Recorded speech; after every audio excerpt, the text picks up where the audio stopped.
The Secrets of TV is brought to you by the StarQuest Production Network and is made possible by our many generous patrons. If you'd like to support the podcast, please visit GiveStarQuest.com.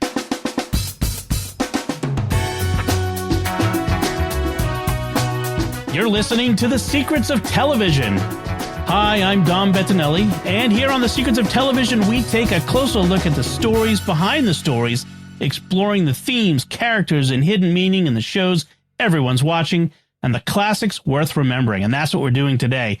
This time, we're discussing Firefly, past, present, and future. Joining me today are Jeff Haecker. Hey, Jeff. Hey, Dom. And Patrick Mason. Hey, Patrick. Howdy, Dom. And Jack Barruzini. Hey, Jack. Hey, Dom. Folks, you can't see this. You don't see the video, but Jack is wearing his Jane hat, which is appropriate for I feel very discussion. cunning. It's very cunning. That's right.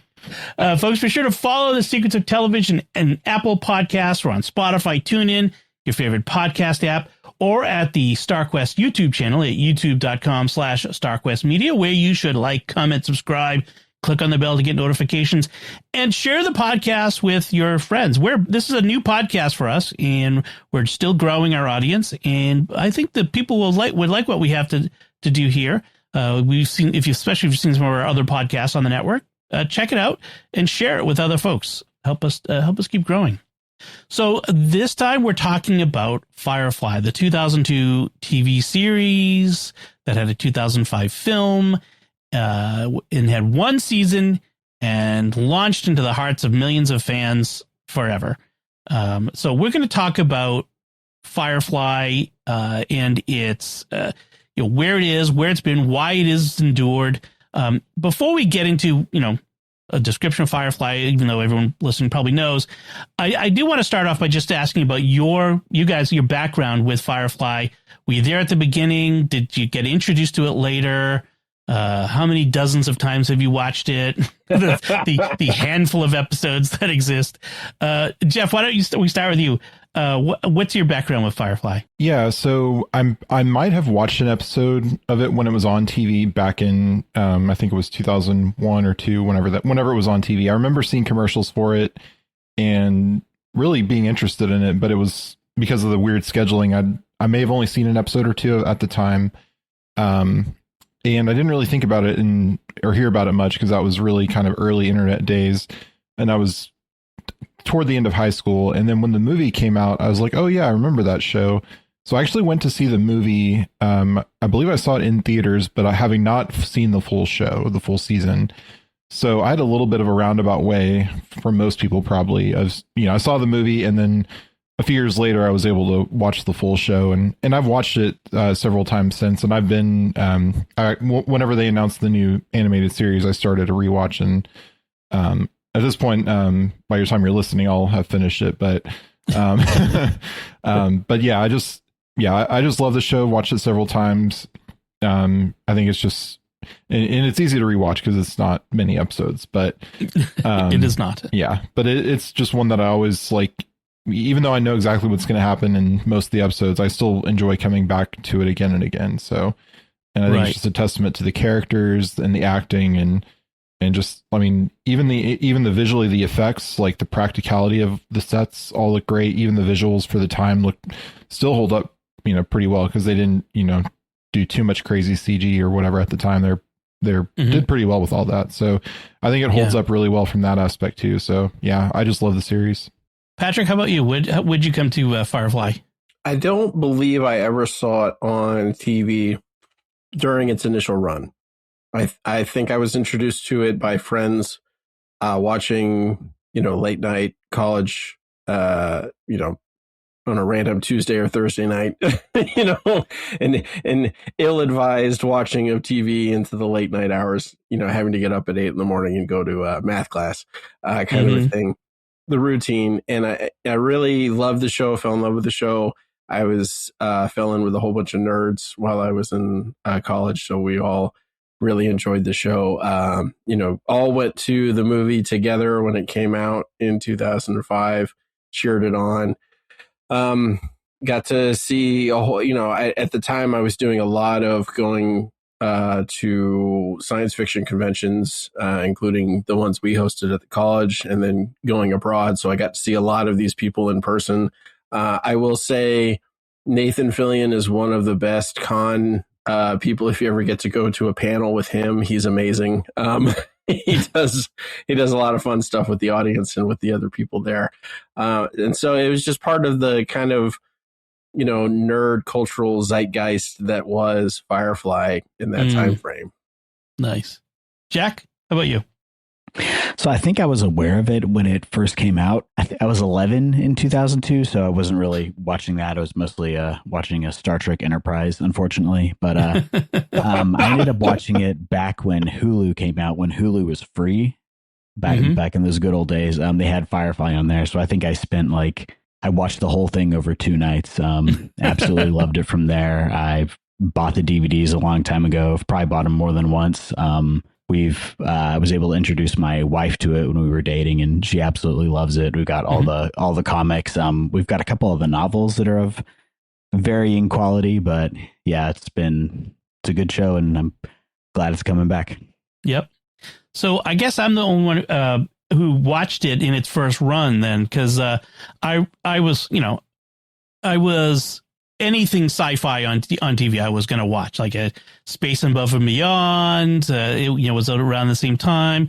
It was another Fox too short-lived of a series. Another one they killed. Yes. If we can find those guys at Fox and give them what for.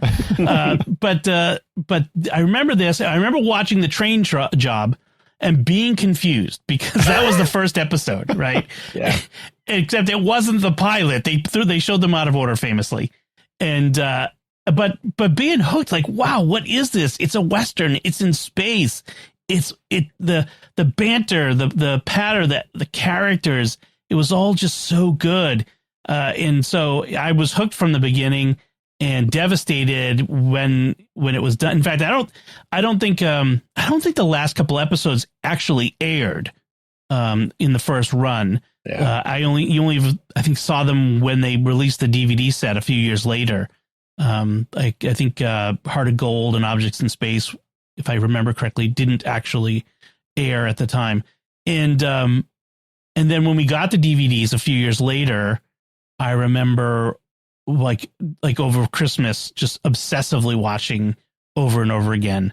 My sister-in-law, I think she just basically sat in front of the TV and watched, Firefly for a week. and then, finding out the movie was coming and just, being excited, and wasn't quite what I thought it was going to be. We'll get into all that. And then, just hoping for, forever and ever that something that it would come back. And I think a lot of us gave up hope a few years ago, a while ago, that we'd ever get to see something like what we're going to see, perhaps. And it may not be exactly what we all wanted, but we'll get into that. But let me give a recap of Firefly for those of you who may be listening and really don't know what we're talking about. So Firefly follows the crew of a small transport ship called Serenity as they scrape out a living on the fringes of a vast interplanetary civilization in the far future. Everything originates from Earth, but Earth doesn't even really play a role in the series, as far as I recall. I don't think anyone ever even mentions Earth. No, they do. A couple Earth times. that was. Earth it was. That's right. And we never get that explained, by the way, what that means. Captain Malcolm Reynolds, a former rebel soldier on the losing side of a civil war, leads the mismatched crew with a strong distrust of the ruling alliance. Or you can call them Confederates and Union if you want, because that's kind of the subtext. Empire and in the rebellion, right? The crew takes on smuggling and odd jobs, often operating just this side of the law while trying to stay free and independent, sometimes on the other side of the law. Among them, the crew are Zoe, the loyal first mate, fellow war veteran, Wash, her husband, the witty pilot, and Kaylee, the endlessly sunny and optimistic mechanic. She's very shiny. They're joined by Inara, a refined companion, consort. What's the other word? The nice word. Thank you. That's the nice word I was looking for. Cortisone. I was going to say there's another word, but it's not nice. It's not a nice word. Whose presence adds social complexity, and Jane, a mercenary motivated mostly by profit and his stomach. Then they are joined by Simon, a fugitive doctor, and his sister River, who possesses unstable but extraordinary mental abilities, bringing danger and mystery to the ship. And finally, Shepherd Book, a mysterious preacher who, with a past, perhaps a past that involves espionage or something of that sort. Much of the tension in the show comes from the Alliance agents pursuing River, whose mind holds secrets tied to government experiments. The series blends space western adventure with deeper themes of freedom, loyalty, trauma, and moral ambiguity. The episodes often focus on character relationships and ethical dilemmas rather than large-scale plot progression. The modern series arc thing was not as prevalent in the show. It was more episodic and more character-driven. And despite its short run, the show built a rich world and devoted fan base through its sharp writing, memorable characters, and emotional depth. And then in 2005, we got the movie Serenity as a continuation. It continues the story of the crew of the Serenity as they try to stay hidden from the Alliance while protecting River. Her fragmented memories begin to surface, revealing she was subjected to experiments that unlock dangerous abilities. The crew discovers the truth about a planet called Miranda, where the Alliance attempted to pacify a population, but it led to mass death and the creation of the savage Reavers. So determined to expose the secret, Malcolm Reynolds risks everything to broadcast the truth across the galaxy, but the mission comes at a heavy cost. Wash.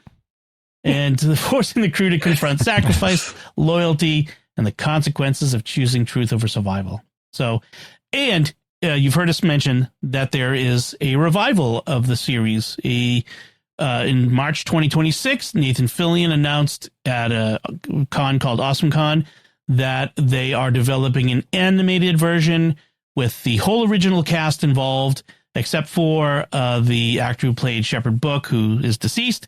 But they're going to recast the role with a timeline set between the series and Serenity so that we can have everybody back, including Alan Tudyk. Joss Whedon, the original writer, creator, is not involved for not Joss Whedon reasons. And so the primary driver behind it is Nathan Fillion's production company. So there's no timeline, no dates, no network, none of that yet. Just an idea and people working on it. It is animated, and mostly because of the actors' ages. It's 20 plus years, 25 years since the first series. It's a cheaper budget, and the logistics of getting everyone together to create it, it's a lot easier with just voice. So the big question that we start with is why? Why Firefly? Why do you think this, like, there have been dozens, hundreds of shows that had, longer stretches of time on network TV that have long been forgotten. Why is Firefly endured in the fan base? Patrick, why don't we start with you on this one? Why do you think Firefly endures? Because it's really good. All right. Thanks for coming, everyone. Yeah, we're all good. We'll wrap this up. I think really, in part because it's so short, you can invest yourself in most of the characters and not be disappointed, which is a big thing. Like, the longer a series goes, the more likely it becomes that you're going to be disappointed or become disinterested in one of your favorite characters, or maybe all of the characters throughout the course of the show. They will make choices or do things that you don't like or think the writers did wrong, right? There just isn't a lot of space for that. And so most of the things the characters do are the formative things that make their character who they are. And because of that, you're left with sort of proto versions of all these characters before they become able to really get into their own character arcs, right? Like, we don't see the whole Malcolm Reynolds and Ara thing play out. We don't see, we get the budding of the problems between Wash and Malcolm and over his wife, Yes. over Wash's wife. And we get like the buddings of these problems that will eventually be large character arcs if it happened, but they don't. So we don't have time to ever really dislike the characters. So all the characters are awesome, and I think we love them all. And I think even the simple ones like Jane. I think the show plays an amazing balance between the basic episodic, episodes that we used to get in TV shows that would run for 24 episodes in a season. So you'd have all these little bottle episodes that were effectively just themselves, and the overarching storyline. It was something that Babylon 5 did amazingly. I think this show does very well too, because you'll get 3 or 4 episodes that string along where you're almost going back to back, or you'll get those tie-ins, right? Like with Niska, who comes up in a later episode. Or our Mrs. Reynolds, who shows up again as Yolanda down the line. And it does a really good job of being a cohesive thing, and all the characters being both believable and not doing things that make us mad at them. Mm-hmm. Jack, what do you think? I think it's kind of like what you said, Patrick. It didn't have a chance to get bad. Yeah, because it was so short. But I think it was really lightning in a bottle. I think Joss Whedon, for all his current issues, I think he was at the top of his game in terms of writing. The casting is all perfect. They have really great chemistry, which is very rare for a TV show's first season. Like if you look at Next Generation or even like Stargate, those first seasons are really the show finding their legs and the characters starting to work together, but you usually don't get a cast that is this like close this early on. And I think they kind of hit the ground running with that. And I also think part of it that I enjoyed at least was the writing, the very quippy writing, which that is, I feel like Marvel has kind of run that formula into the ground. So I'm going to be interested to see how they handle that in the future show. But I think the writing was really fresh. The casting was good. And they didn't have a chance to start introducing all that character drama that can end up ruining a show in later seasons. I think about it, and I'll ask you in a second, Jeff, but I was going to comment. 13 episodes is a season now. Like it is a whole show today. Yeah. That's actually a long season for streaming today. So and there isn't a bad episode. And that's one of the other differences is, you look at the first season of Star Trek Next Gen, like the first 13 episodes of that are not very good. And this is like you said, Jack, it's lightning in a bottle. It's like, it's right out of the gate and it's firing on all cylinders. It's really good from the beginning. Jeff, what do you think? Yeah. So along with the characters, I think part of it is just the genre and setting of it, because it's a space Western. And while there had been some, sci-fi Western type of shows and movies and stuff like that, and there were lots of books that were kind of in that genre, I think it was the first kind of major show that was really capturing that kind of Western vibe, but in the setting of space. And I think that's a big part of it is everyone, growing up in the US at least has heard of Westerns, has probably seen a Western, but you add the space component to it and it just, I don't know what it is, but it just kind of adds more to it. And you like just seeing these colonies that are on the far outskirts of the system that are, basically they're a frontier planet. They don't have technology. They have, they're running cattle. They're doing, all that kind of stuff, contrasted with the inner planets of the Alliance, who are, they're like Coruscant on Star Wars, or, they're the big cities that have all the technology and are mostly nice. So I think it's just, it's good versus evil. It's David versus Goliath. And that's always a classic. Like, I think anyone can relate to that because, we have Star Wars, we have real life examples of, small guy who's on the side of good versus the big guy who's on the side of evil. And I think that really, and that's more even just the background. It's not even really the central part of the show, because this is kind of if Star Wars, if the rebellion had lost, and if Han Solo was living in the galaxy after the rebellion lost, like that's kind of what this show is. Right. And it's, and Mal's not trying to, he's not trying to overthrow the Alliance or anything. He's just trying to survive, and he picks up the people along the way, and like y'all said, the characters and the cast is just really, really good in this, and their interplay, their dialogue is just, it's all great. And I'm very happy we'll get more of that, sadly without Ron Glass, the voice or the Shepherd Book actor, but we'll at least get the character back as well. And he unfortunately also died in Serenity, so they killed Book and they killed Wash, and there's a lot of Book mysteries. Like, I think Wash died? Sorry. Yeah.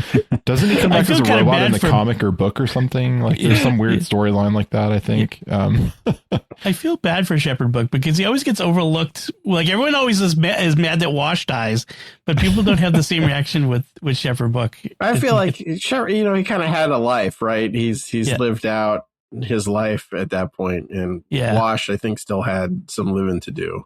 So we're mad about that, but Shepherd Book's obviously kind of at the end, when he goes. Right. And he goes out, doing, being a shepherd, he goes out as a shepherd at the time. And that's something that we could see in the new show, like that transition from like the finale of a season or the finale of the show, however many seasons of animated they do, is him leaving and going off to, and so it'll be interesting that we can now get that story. Since, they probably would have done that if they had I think the original idea was for it to go 7 seasons. So if they had that, we could have seen those dynamics play out. So, right. I feel like that's what they're aiming for with this animated series, is to give us those seasons that they had wanted to do, to give us the rest of that story. And then we'll see, should it have continued or not? Maybe you're right. Maybe we will not like the characters if we get to know them better. But I think the one of the things I want to highlight is that idea of the world building, the aesthetic of the lived in universe that we get, which is a lot like Star Wars. And I think is one of the things that made Star Wars stand out. So much sci-fi was clean and futuristic. Star Trek is like that. It's a lot of clean and sleek and futuristic, and Star Wars looks like, gritty, it's dirty. Yeah.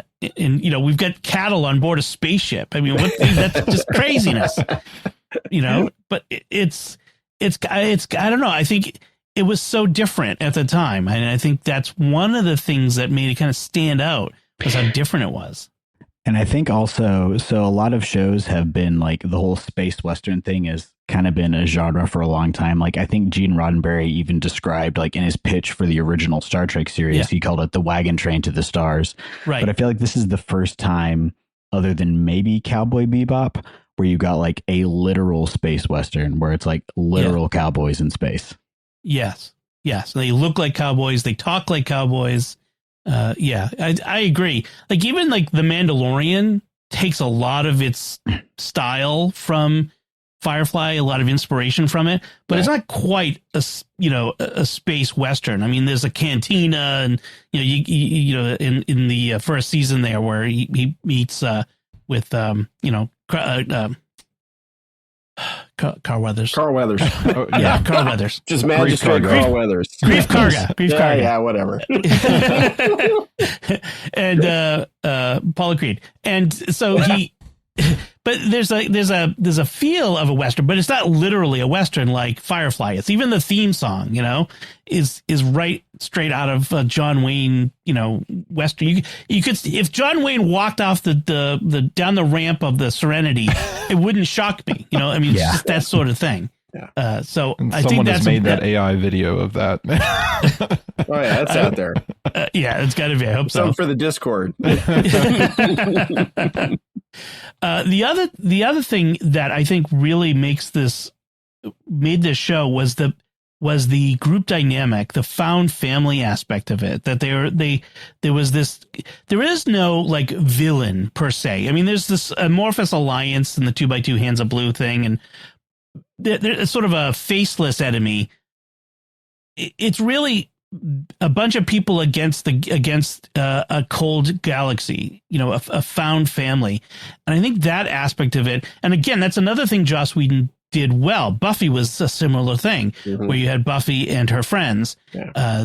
They were them against this big evil of the Hellmouth.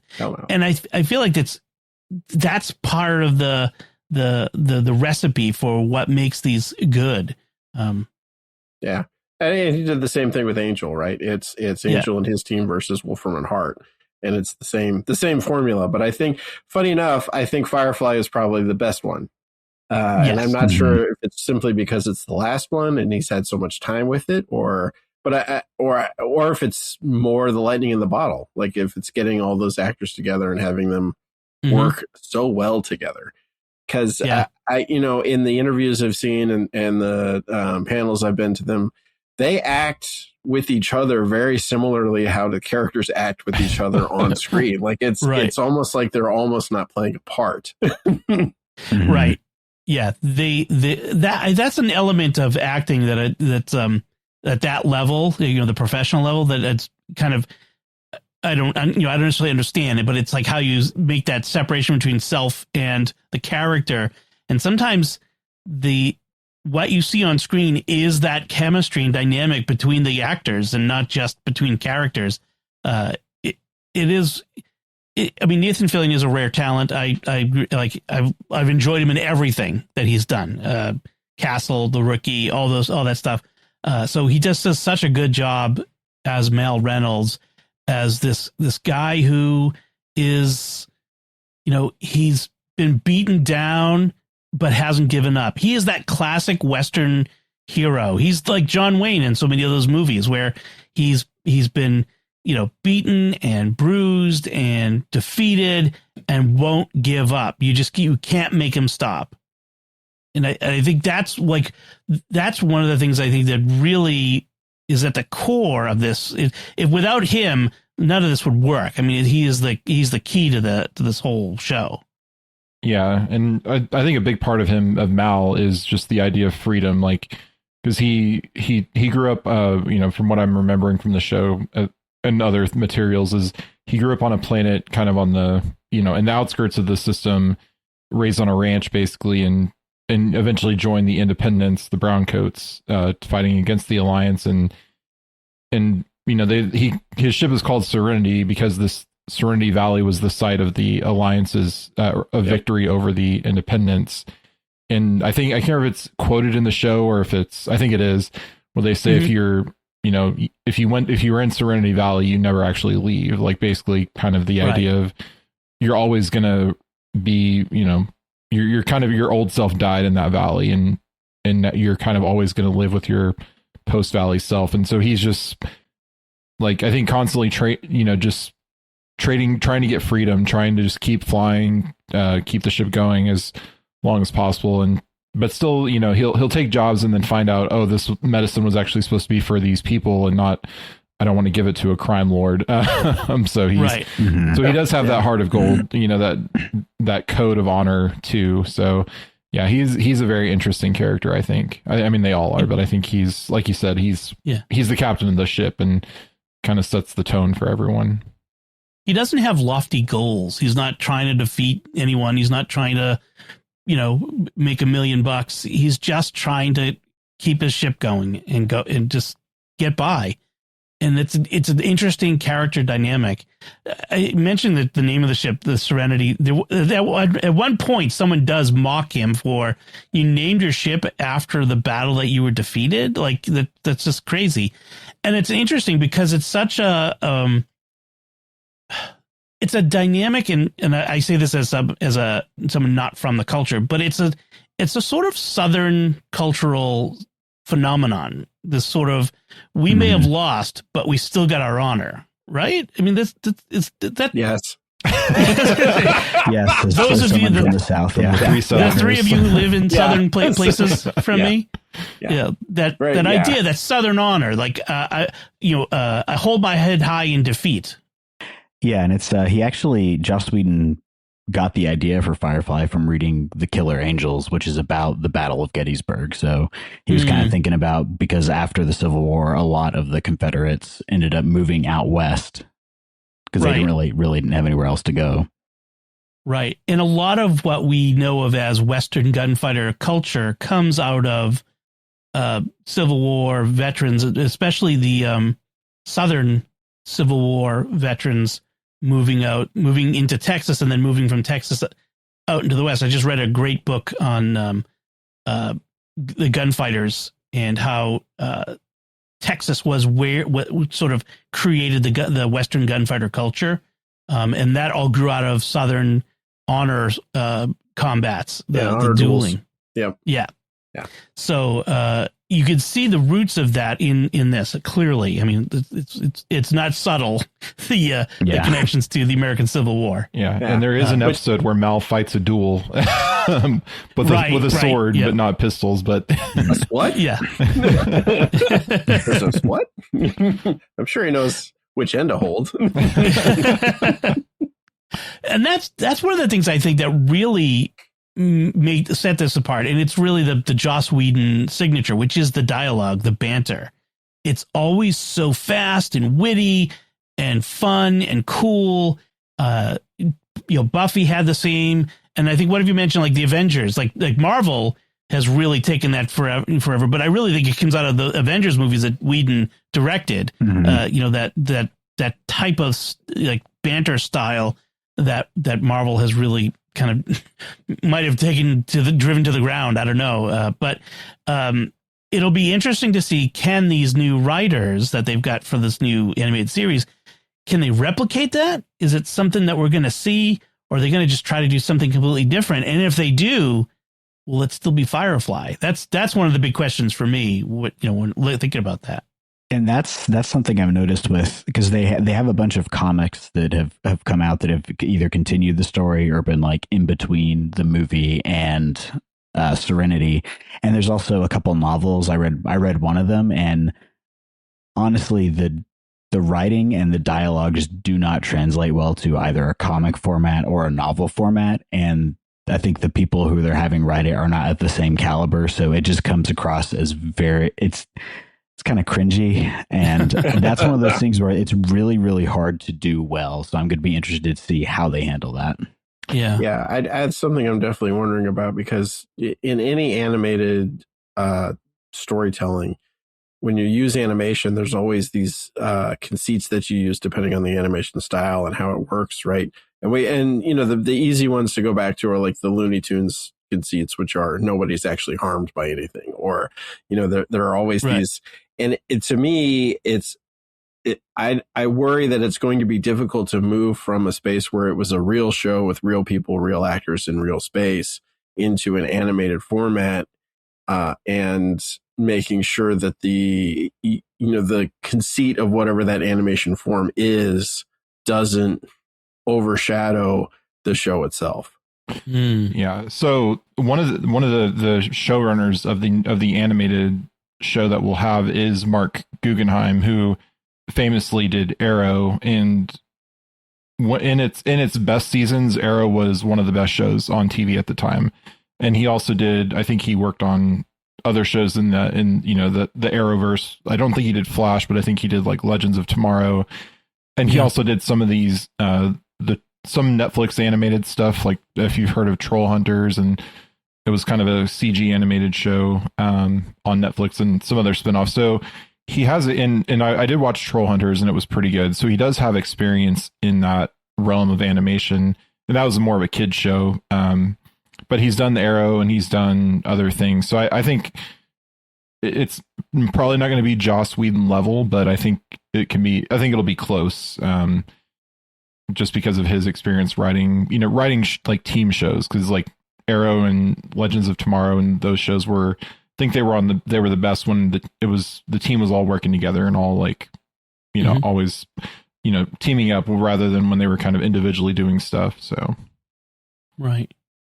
Yeah. The problems that I saw with, like, I was a fan of Arrow for a while, and then eventually gave up when it just became very soap opera-ish. It did get there, and it was, yeah. Who's hooking up with who now? Like, they just get, like, everyone kept swapping with each other who they were dating, and it was just like, just a tangent. Arrow did it for me when he gave a lecture on gun control, and then we smash cut to a scene of him beating a guy nearly to death in the alley for being a crook. I'm like, I'm not sure your moral argument holds up here.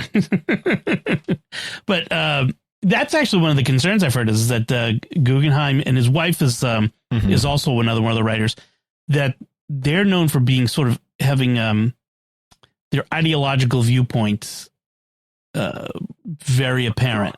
I've been seeing some things, and sometimes some of this critique is overblown. You know, some people are sometimes looking to nitpick, so I don't know how much that's true. But it'll be interesting to see. Do we, you know, it's one of the things where we're bringing, we create revivals of so many shows, reboots or bring it back from long ago. And we saw this with the X-Files. I don't know if you guys saw the revival of the X-Files back in the mid-teens. Those 2 seasons. I hadn't even heard. What? Oh, yeah. There were 2 seasons. They exist. Yes. With David Duchovny and Gillian Anderson. And the first, it was like 6 episode seasons or something like that. First 6 episodes were okay. The second 6 were just not good. They basically ignored what happened in the movies, the X-File movie. Oh. But it was a different time, and I think that's a part of it. Is can you redo these things in a different time? You know, we have like Star Trek, the original series from the 60s. And then we have Strange New Worlds, which is essentially taking place the same time, quote unquote. And they're very different styles. And that's one of the things I wonder about is, can we, after 25 years, has TV changed too much for Firefly to be what it was? I don't know. Does that make sense? I predict that no matter what, people are going to be angry because that's just how things are. That is the internet today. Yes. All you have to do is throw a chair and everybody will get angry. I don't know exactly the reference, but I think I heard something about that today. That's the Boondocks. Okay. So yeah, it'll be interesting to see. Yeah, I mean, I want to believe it's going to be good, and I'm definitely open to it being good, but I do feel like there is a very high chance this is going to be one of those things where it's just been hyped for so long and people have built it up so much that it's never going to be what we want or what we expect. And it might just fizzle out after a season, but they've got all the original cast, which I think is the linchpin that they need to make it good. So I'm going to try to keep an open mind. Yeah. Well, go ahead. I was to say, if they do one season and then we wait 25 years for the next continuation, so we'll all be dead by then. It won't matter. No, we'll have the AI version of Mal. Yeah. Oh, gosh. Yeah. I mean, it is a concern, but I think, I don't think they would do it. I don't think Nathan Fillion and the cast would want to put their name on something that wasn't, that wasn't good. And right now it's not a series order. It's just they're making a pilot. So of course, if the pilot just is terrible, then, they're probably not going to release it because, they don't want to tarnish the legacy or whatever. So as long as the pilot's good and because it's not a too complicated of a formula, at least to make an episode of it in terms of the story. Like, you just need to have them do a heist or do a job of some sort. Right. And then you just, but like you said, one of the things will be, it's the dialogue and the in-between moments that I think are what, the hallmarks of Firefly. And if they miss those, then it will be unfortunate. But I think, I'm pretty hopeful that they'll do it well. And I hope we get at least a couple seasons, because I want to say, I don't remember if they ever put years in Serenity, but I want to say it's like 2 years after the events of the first season. So there's 2 years of story that you could tell. And you could fudge that in all kinds of different ways. Right. Yeah, exactly. To get as many seasons as you want. Yeah, exactly. Yeah. If it's good, I'd be okay with him just ignoring Serenity. Yeah. Rewrite canon. I fully expect, having it come out of Nathan Fillion's production company, that they have been very loyal to the fans throughout the course of their stardom because of this, and I don't think they're going to want to produce something that is going to fly in the face of the fans. They're not Bryan Johnson. So I fully expect to get something that's at least decent out of it. But I think it'll be, the question mark in my mind is, if it is different enough, is that still going to be okay? And I know definitely for a lot of people it won't be. For me, I think it will be. But I do worry about, like, is it going to be too different? When I've seen animated shows make the jump into real life, and like when they did Cowboy Bebop, Netflix did Cowboy Bebop, that was not good, in my opinion. And I wonder if it's going to have. That's really what I'm wondering, is where the problems are going to come from. Or like Avatar, Last Airbender. Right. I've heard people say. Well, the Netflix got it a lot better than the movie did. Oh, good. Yeah. What movie? Exactly. Yeah. One of the things that made the series so good was that while we give a lot of credit to Joss Whedon for the writing, a lot of it was the cast, on the spot, Alan Tudyk, Nathan Fillion, coming up with gags and, ad libs right then and there. I think some of Wash's most memorable moments were Alan Tudyk just vamping, "Curse your sudden yet inevitable betrayal," as a line that I still quote. I think that was an ad lib by him. So the fact that they're there and doing it is very hopeful that they'll still be making that sort of fun part of it. That I hope they have the freedom to do all that.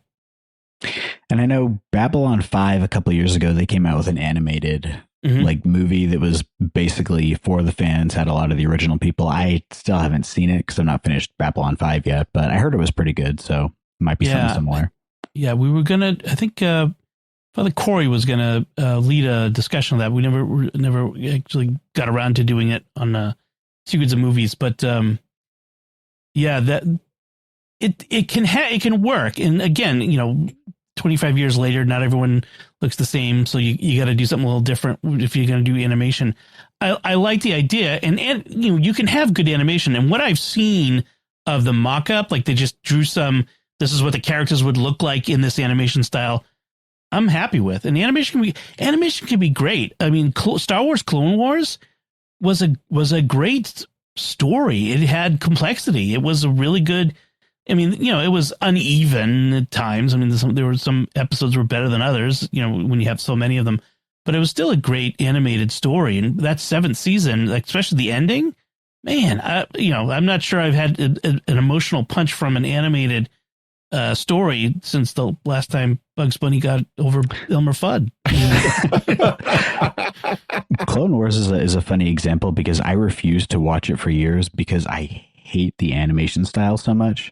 But I started watching it and I guess I just got used to it. I still don't like the animation style, but the writing is so good that I kind of just, I'm fine with it. Yes. Yeah. That's a good way to put it. And there's a lot of modern action animation, and not just anime, but like, there's shows like Invincible and Legend of Vox Machina and shows like that are very well done animated, but they're mature storytelling. So you can do there's definitely modern examples that they can do that. So I'm not really that concerned about the animation style or anything. And I forget I think I tried to look up who the studio was, but they're a decently known studio for the animation. Yeah. So that kind of thing is not that much of a concern. But yeah, it's more the dialogue is probably the thing that will make or break it as far as like, does it live up to the original? So I want to talk a little bit about Shepherd Book and the subject of faith in this story, because it's very interesting that the original series that Joss Whedon included this character in it in the series. He's the moral center. He's the balance against Mal. Mal isn't amoral or immoral per se. I mean, he's not. He like I said before. Sometimes he kind of rides the line of what's right and wrong in the legal sense. But Book is sort of the conscience on board, and the moral and spiritual presence. And I find it interesting that they included Christianity in a form aboard there. I mean, I think of that scene where River is fixing Book's Bible by cutting out all the bits that don't make sense and rearranging it and that sort of thing. And he has this discussion with her over, you don't fix the Bible if it doesn't make logical sense. That's where faith. I forget how we put it. It wasn't the old canard of you just have to have faith in because it doesn't make sense.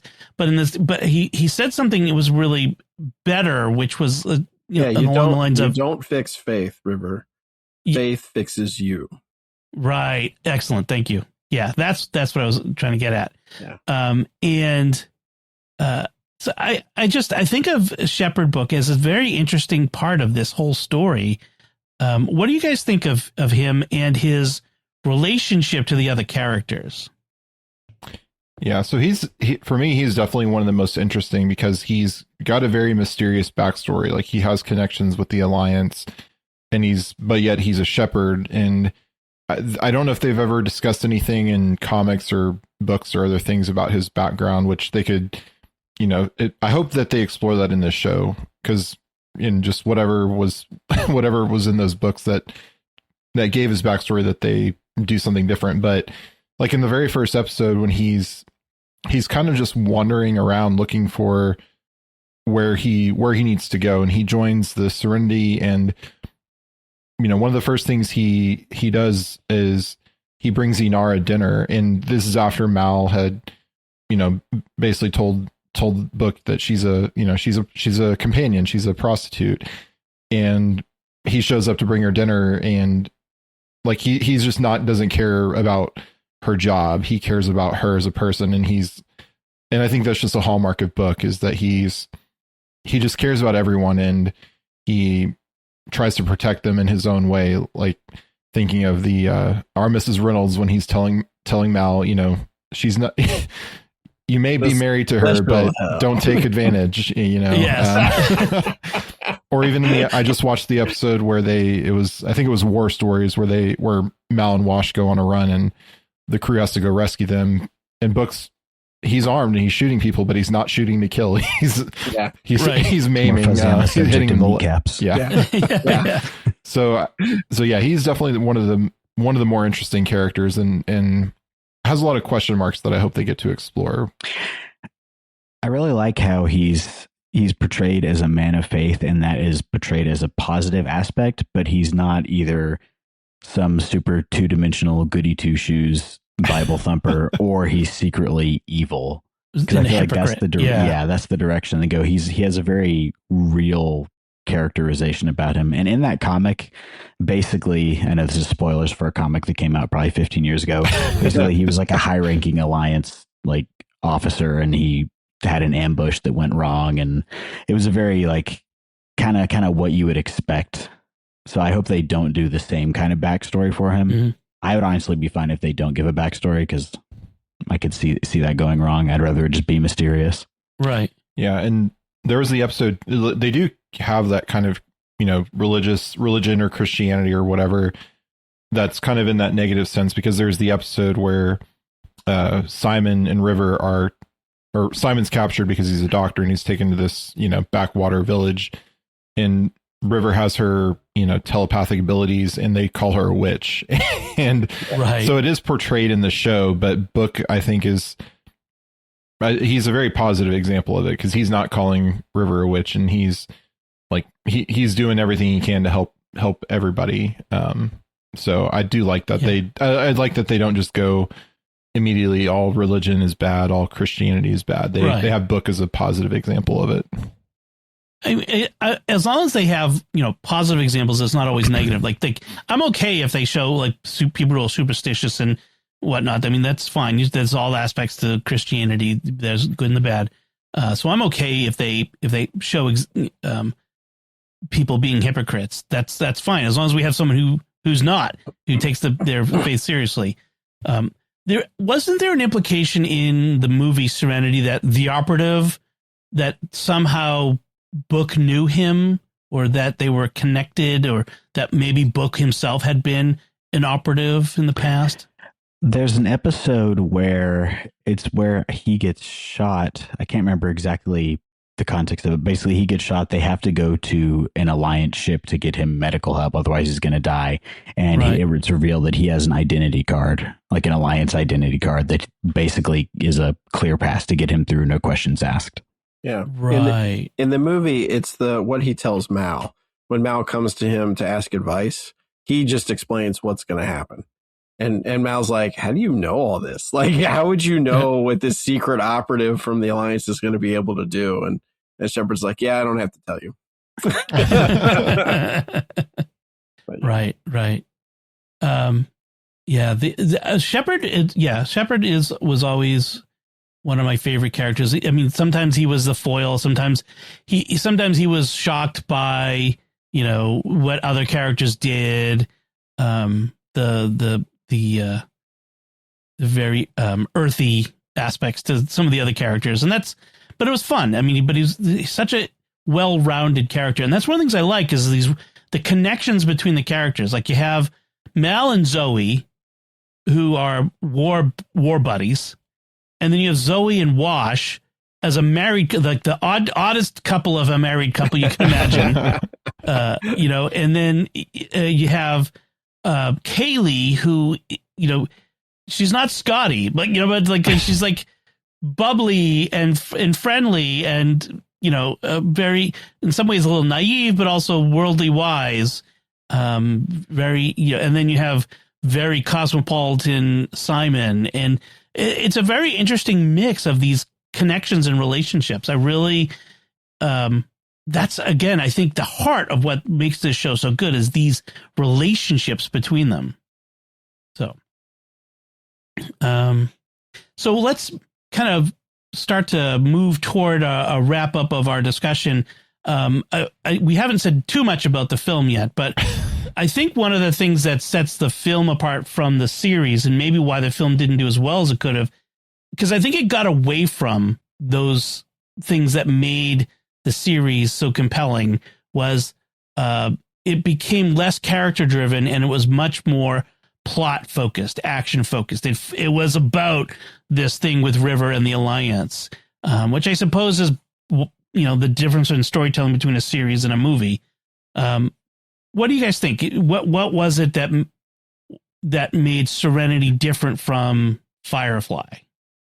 I think it was definitely that Serenity or Firefly was a TV series. You had a lot more room to breathe and work with the characters, and like the character moments and the characterizations are really my favorite thing about it. I don't like the action and stuff is fun, but that's not the reason that I like it. And Serenity is much more move the plot along. You get some of the characterization, but you've got like an hour and 40 minutes to wrap up this whole story that was supposed to take 7 seasons. So I think it's very quickly paced. It's kind of a basic summary of where I guess they probably wanted to go eventually. Yeah. And they had the big budget, and that's one, in some ways, I think that might have been a detriment in the sense, part of the appeal of Firefly, I think, as we were saying earlier, is it felt, gritty. They had to do a lot with a little, and, they weren't a big budget blockbuster. And then they had big budget blockbuster movie to movie money to make a movie. And maybe that was too much. Maybe it lost some of that scrappy feel, that scrappy appeal that it had. I don't know. What do you guys think? Yeah, I think there's some of that. I think a lot of it, like Jack said, is like you take a show, you take something that's best format is a show, and you cram, you're cramming a season, would have been 13 episodes or so, into a movie. into less than 2 hours. So I think you do lose some of that charm of the dialogue and the banter. So, and it's been a long time since I've watched Serenity. I've watched the show a couple years ago again. I don't know if I watched Serenity after that, but I did watch. So I've seen the movie less than the show. So I don't remember all the details, but yeah, I think there's a lot of that. You're just, if it's going to wrap up, it's the last Firefly project that you ever do. Like, you're trying to wrap everything up, and it's just, it's a lot to do there. And yeah. And then of course they killed Wash. So, which I think is, so I wanted to ask you guys about that next, because that's probably one of the most controversial things in Firefly fandom, that they killed off Wash in the movie. And again, even more so than they killed off Shepherd Book. What do you guys think? Was that too far? Should they, like, he's such a beloved character. What was that too much? Was it in the sense of almost emotional pandering? Like, oh, well, the fans are going to hate this. Let's really stick it to them by killing, the emotional stakes are so high. What do you think? I mean, or was it worth it in the sense of the story? I was okay with it because oftentimes you get all the main central characters have plot armor and they're in these really dangerous situations and no one ends up getting hurt. And I think that it's fine, especially because this was intended to be, this is the end of the story as far as the writers and the actors were concerned at the time. I think it was fine that they did that. I also like that they did it in such a jarring way. Mm-hmm. Like, I think it worked for driving home the stakes of what was going on. I see what you did there. Oh, that was my intentional pun. Yeah, I didn't have a problem pretty much with anything they did in the movie or the movie itself. I think the main problem with the movie is it comes, it's supposed to be 2 years later and a bunch of stuff has happened. And the reality is we all would have preferred to have seen that stuff. And so it just leaves this sort of like bitter taste throughout the whole course of the movie that you're like, well, I wish I knew why they are, in this place or in this way, or who these people are, or how Shepherd got on this planet, or all of that stuff. I didn't really have a problem with Wash dying at the end necessarily. I mean, it's, you never like losing your favorite character. But I don't think it was necessarily just a play for emotional grab at the end of the movie. I think it really is a showcase of, they live in a universe that's real, right? Mm-hmm. And you in fact can die. Right. Yeah. I mean, I don't necessarily have a problem that they did it, but yeah, it is just a bummer that they kill one of the most, fun characters. But I can see it, because if they had made a second movie and they killed Wash here, then that would be really disappointing to not have them continue. But knowing it's the end, you're not going to get another one. I don't think they did it as any kind of shock or anything. I think they wanted to give it some, some real weight and, some stakes. Yeah. Yeah. And I mean, and I would have felt that maybe less so if it was like Jane made the sacrifice to save everyone, or something like, or, if it was Kaylee though, I think we would have all yes, rage quit Firefly and never watch again, but you just can't do that because there's the episode where she gets shot I think shot and the first one. Oh, is it the first one? Okay. Yeah, it's the pilot. Yeah. Okay. Yeah. So so I don't have a problem with it, but yeah, it's just a bummer, and does, I think, cast a little bit of a tarnish on the legacy that, like, the last thing that happens is Wash dies, basically.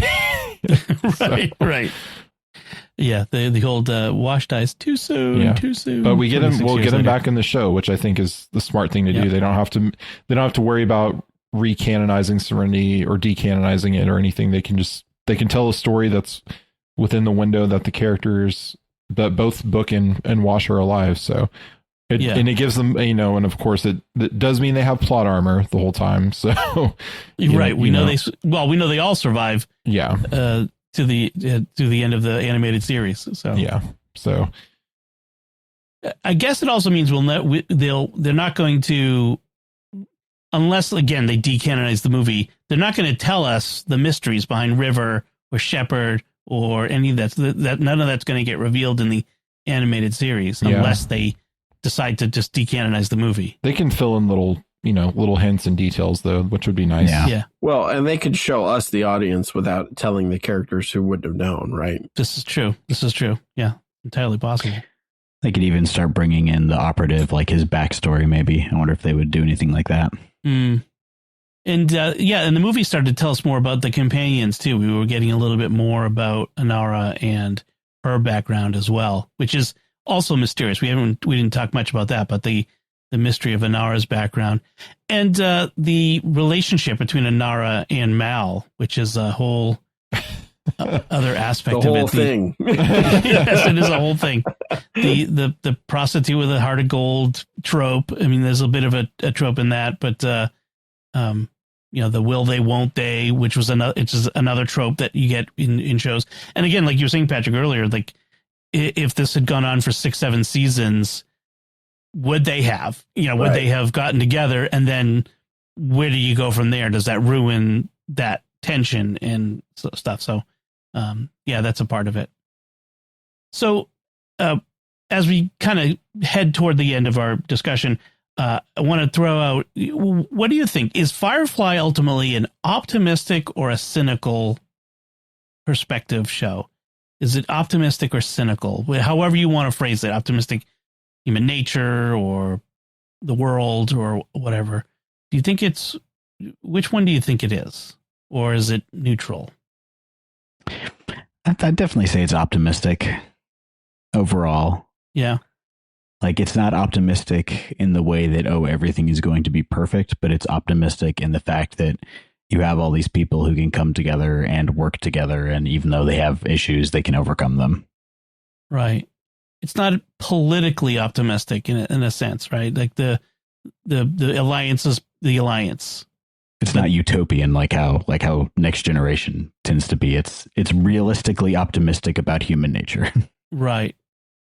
Yeah, that's how I think I would classify it, as it's realistic. It showcases both the good and the bad. I mean, as bad of a rap the Alliance gets through the vast majority of the show, and definitely the movie, it's not like having Law and Order is a bad thing. And having having the core worlds with the prosperity that they have and the people being able to live that way. I mean, even just the idea that you'd be able to go to a different solar system and terraform all the planets, like, that is hugely technologically optimistic. Yeah. And I think for people, it is a very realistic. I wouldn't say it's necessarily cynical, because I think they do play both sides of the ball very well. Mm. And when you speak of the Alliance, like, the important point is that we only get one perspective on the Alliance. We get the losing rebellions side of the picture. Clearly there are people in the Alliance who are doing bad things, but is the Alliance itself as a whole bad? Well, when you're the little guy who didn't like the Alliance in the first place, the answer is yes, but is it? And that's a different question. But I want to give Jeff a chance to respond to the other question. Yeah, I think it's both. I think it's both cynic. If it's not too oxymoronical, it's cynically optimistic or optimistically cynical, where you have characters like, I think Mal's more the cynical side, but then you have characters like Kaylee and River, even River, who represents an optimism and hope for the future. Whereas Mal's just, because we already kind of talked about Mal's, he's kind of stuck in Serenity Valley post-traumatic, stress disorder, and just never will. That's just, and but he's not a bad guy. He's not always a good guy. He's damaged. Right. Exactly. Yeah. So he has that, I think, cynical just nature from the war, and Zoe does too, to some extent. But I think Wash is also optimistic, and I think balances that out of her. So, that could be something interesting. We see that in the show, that if Mal kind of mellows out, if he and Inara ever like got together on night, got together for a night or something, and we could see that as like, and see how that plays out, or see him, that relationship kind of develop, because they kind of were hinting that's where it was going, I think, in Serenity, right? Because if I'm remembering Serenity, like, Inara is going to kind of be the new pilot of the show her and River kind of are going to be the pilots moving forward is how it kind of ended. So something like that. Yeah. That's how I recall it. Yeah. Yeah. So I think it's both, you know, as a good Catholic, it's both and not either or. So as we wrap up, I do want to give a quick speed round. I want you to tell me your favorite episode out of all of the vast number of episodes you could choose from. What's your favorite episode of the show and why? And Jeff, let's start with you. It's all the episodes are my no. I mean, I do really like. I'm rewatching it now, so I haven't rewatched all of the episodes.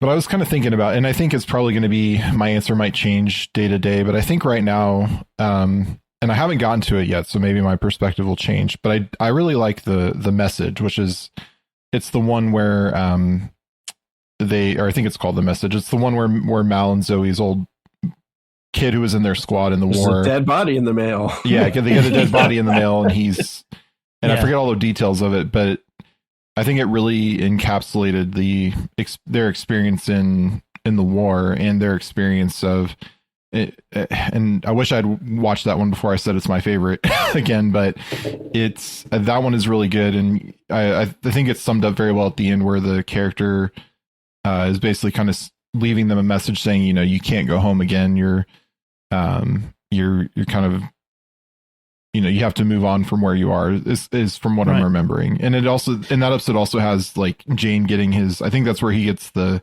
hat. And yep. So I'm excited to rewatch that one, but I mean, yeah, there's not a bad episode. I think they're all very good. That was the one where the guy turned out not to be dead. Right. He was smuggling stuff and it double crossed his employer. Yeah. Smuggling organs. And Mal had, smuggling organs. And Mal had to kill him, his friend, to protect the crew. And I think one of the things that makes that a great story is that moral complexity of, you know, Mal has to weigh, you know, the life of his friend versus everyone else. And that I think it exemplifies Mal's moral complexity. And he ends up dying because Mal is trying to save him through subterfuge from the people who are trying to harvest his organs, and he kind of freaks out and he doesn't trust Mal, and that's how he ends up dying. So there's like multiple layers to it. Yeah, exactly. So yeah, that was a good choice. Good choice. Patrick, what about you? What's your favorite episode? Jane, the man we call Jane. Yeah, Janestown. That's mine. That's mine as well. I was going to pick that one. Yeah, I love it. I love it because I just, all through it, it's a great story, I think. And I think it really plays into the idea of like heroics, what a hero is, what it means to people, you know, how hope formulates around individuals, you know. Yep. And just the way it plays out, you know, all the stuff that happens with Simon, it's, you know, no, this is what being crazy is like. And then, you know, the end quote is one of my favorite, I think, out of the whole show is, you know, I think anybody who's ever had a statue made of them has been a so-and-so at some point in their lives. And then James, like, it just doesn't make any sense. And that's how it ends. And I love that because it's sort of this, it's kind of a goofy premise for a show, but it actually ends up being very deep. Plus, it's got a great song. Yes. The Hero of Canton, which is the town I grew up in. Yeah. So that was especially. And yeah, I agree. Like, we didn't talk much about Jane in this one. I mean, he's not a very deep character. No. But his motive, and he's a very conflicted character because at one point he betrays them to the Alliance, which is interesting. But Jane I like him in this because he's, like you said, he's the unlikely hero. His actions that were selfish at the time were misinterpreted as heroic. Yeah. And now he's trying to live up to this image of him that is false, that he wants to be that hero that they think he is. And maybe he never thought he could be. Maybe that's part of what that's about. And so, because everyone wants to be a hero to somebody, right? Yeah. And so this unwarranted idealization of him and everyone lauding him, and wow, this feels pretty good to be the good guy that everybody likes. So yeah, that's one of my favorites as well. I think so. So, Jack, what about you? What's your favorite episode? Well, I was going to pick The Message, but since Jeff already mentioned it, I would say The Train Job, which was the second episode, which was actually the first episode that they aired, but it kind of encapsulates the entire feel of the show. You have this train heist and where they have to get the stuff off the train. It's all very, very classic Western themes. But then you also have that moral dilemma where Mal, they take all the medicine, they're going to sell it to Niska, but then they discover that it's actually needed by the people. So he goes back on the deal because that's the morally right thing to do. So you kind of get the entire show encapsulated in that. True. Yeah, that is. And just the image of the Serenity over the train with the heist, just like, and you're right. It does sort of encapsulate everything that the show is about. Another episode, if I'm going to pick another one, I really like Our Mrs. Reynolds, and I like it partly because it's like my least favorite. No, sorry. Well, what I liked about it was the twist. It had such a great twist in it. Yeah, like you just like I don't know if other people fell for it. I bought it the whole way until she switches, and I'm like, what? Because I'm like one of these people who I can figure out when I'm watching like a police procedural. As soon as the bad guy's on the screen, I said that's the guy who did it. Like I don't know how. I think like Hollywood writers think, but this one totally took me out of left field. I'm like, no way, she's doing it on purpose. So that was a good one. But also, a lot of people say Out of Gas, which is the one where they're adrift in space. The engine is broken. And we get all the backstory basically for the characters. And it's that's another good one. So I could go through all the episodes. I'm not going to do that. But. They're all great. They're all great. They're all great. It's a great series. We've just spent an hour saying that right here. All right. So the future is possibly an animated show, and if that if and when that comes about, we'll be back to talk about it. I guess I think that's the promise. And maybe if we get some time, we'll figure out a way to talk about the individual episodes, because this was really got me wanting to talk about the individual episodes. Yes. We had planned a little behind the scenes. Back in 2018, we were going to do a 13, 14 episode podcast just about Firefly that we never got off the ground, but maybe we'll do that again. We'll come back to that. You just need a Kaylee to fix the podcast and get her flying. Yes, exactly. Oh man. All right. So let's wrap it up there. Unless you guys have any final thoughts you wanted to share on what we're talking about here on Firefly. If not, I will. I've got too many. So too much. Sum up. All right. So let's wrap it there for now. We'd like to take a moment to thank our patrons who make it possible for us to create The Secrets of Television, including Danielle H., Morgan C., Jacob K., Richard L., and Alexandra S.